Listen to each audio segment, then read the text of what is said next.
Hi, I'm Rob Ellis with FIA Technical Services.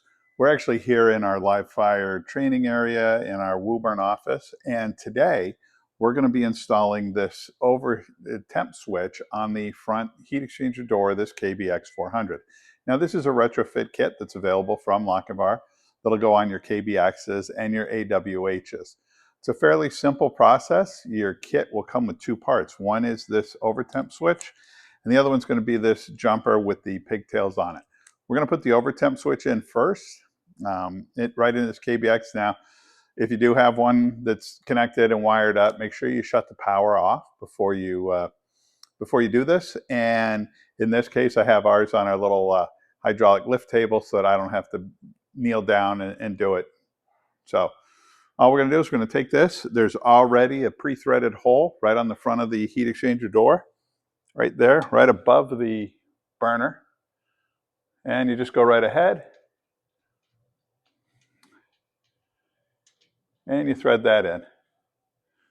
Now, I like to do that first. Now we're going to go ahead and we're going to connect this. So we're going to move over and we're going to take a look at that. All right, so to install the electrical connection here, we're going to go ahead and we're going to disconnect this cable right here.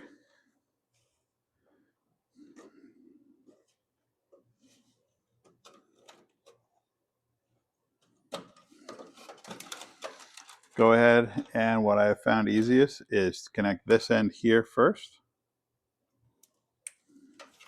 That connection. Take your two wires, drop them down through.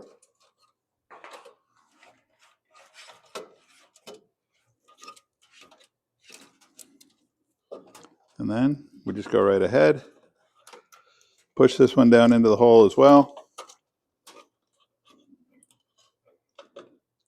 and go ahead and connect that right on there. That right there now puts your overtemp switch right in line. We'll connect the wires down underneath, and this installation is complete. So just remember to turn the power off though while you're doing this.